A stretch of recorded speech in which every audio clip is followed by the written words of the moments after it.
going on, everybody? So I'm out here in the burnout truck with the new 5.3. I drove it to work last night. Everything did great. So now I'm going to start putting this NexGen EFI dash in.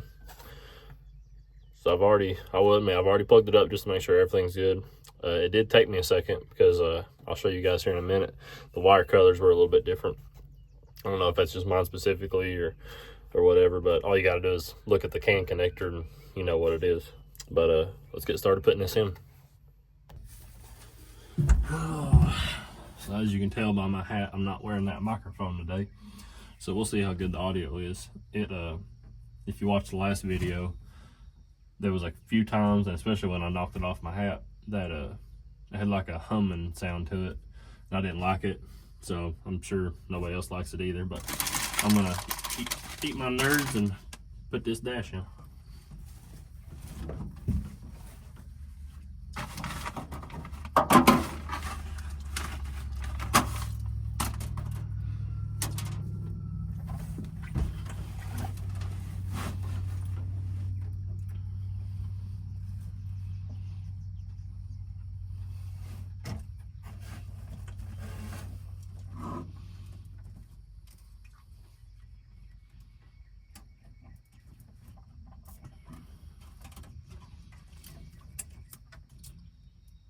This whole thing is pretty basic. There's not a whole lot to it. Just plug it in, and then Alex already set up a lot of my gauges, so we're gonna see what that looks like here in a second.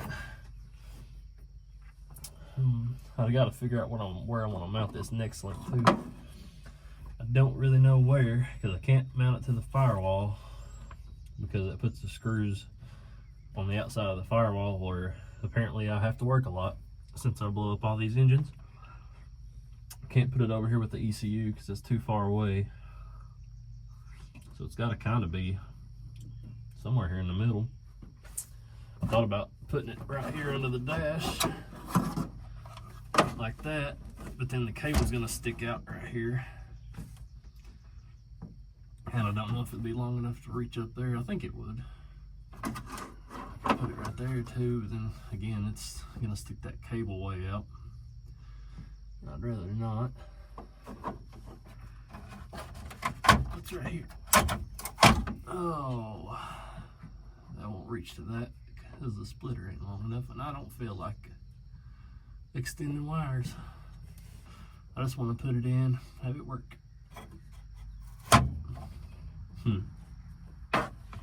Decisions. Let's see what that looks like. Oh. Let's see.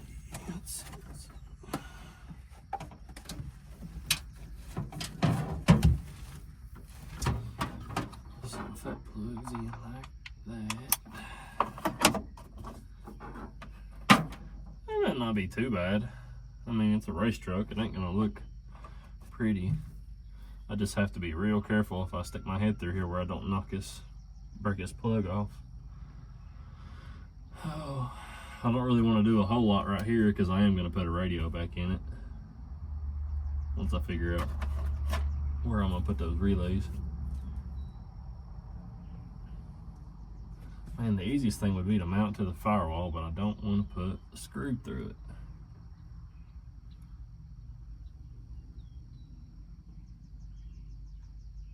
Let me go see what the smallest screws I have.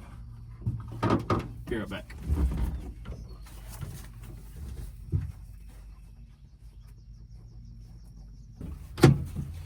Alright, I'm back. Oh. So, I think the biggest small screws I have are too small. And these, that puts about 5 threads on it. It's probably what's going to have to be used because I don't really have much of a choice without pulling it in the garage and putting riv nuts in it and doing all that. It's going to be really difficult with all this stuff under the dash. So it's getting some self tappers.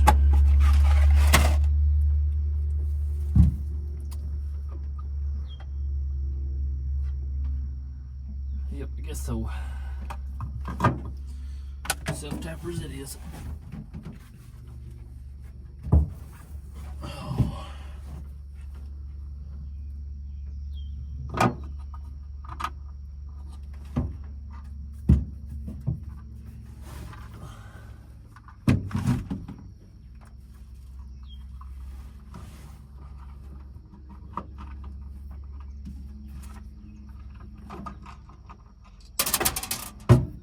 Well, didn't know the tip was magnetic.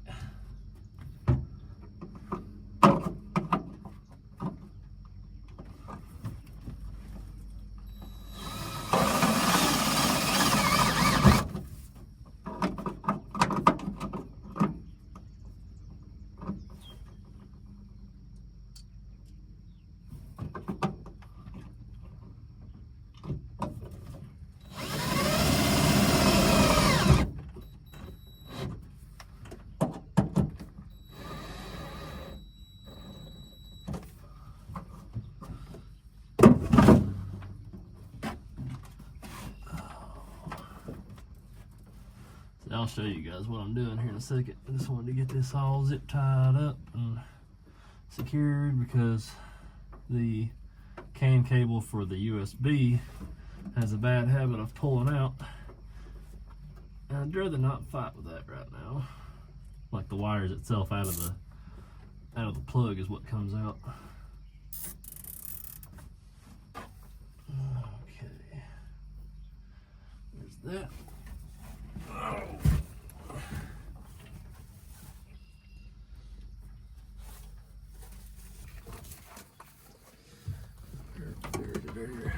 I don't really know how. Oh, that seat's hot in the sun. I don't really know how the Corey at Car Chains is gonna build the little mount for this where the original gauges go, which it's easy enough to pull out, so it's not like it matters. I'm gonna go to that. I'm gonna set that right there.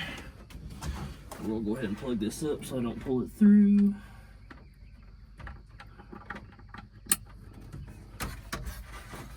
We'll feed that through there. Put that right there for now. That way I can see it.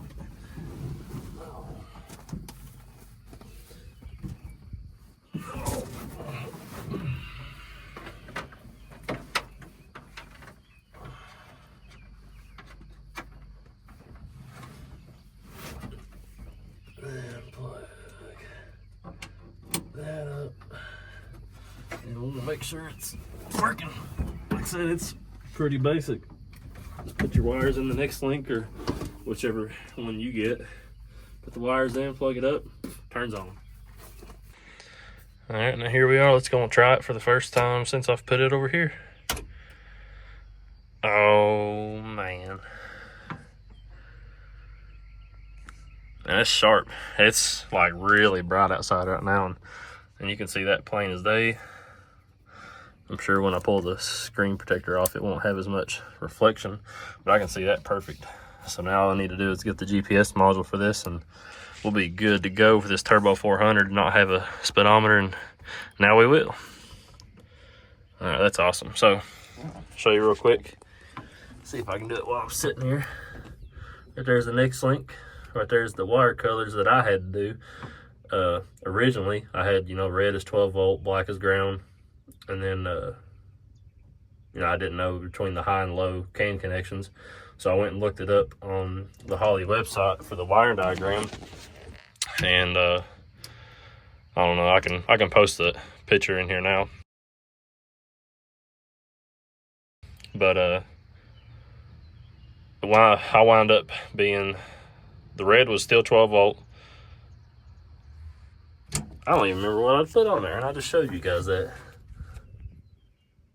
So it's red, blue, I don't know. You guys can see it. I can't see it. I'm up here in the driver's seat and I'm blind. But yeah, that's it for today. I'm gonna grab me another nerd and go on about my business. I do know. So this button I have for my trans brake at Indy, that is what happened. For some reason, the trans brake activated. And that's why I wouldn't go in forward or reverse or anything. for some reason it activated.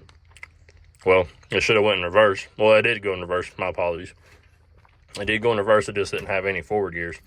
But it did it to me again. And I noticed that the solenoid, or the solid state relay light, was on. Click that button a couple times, it went off. So either the button's bad, or I've got a connection somewhere that's touching together between here and there. So I'll find all that out. But man, look at them gauges. Them are awesome.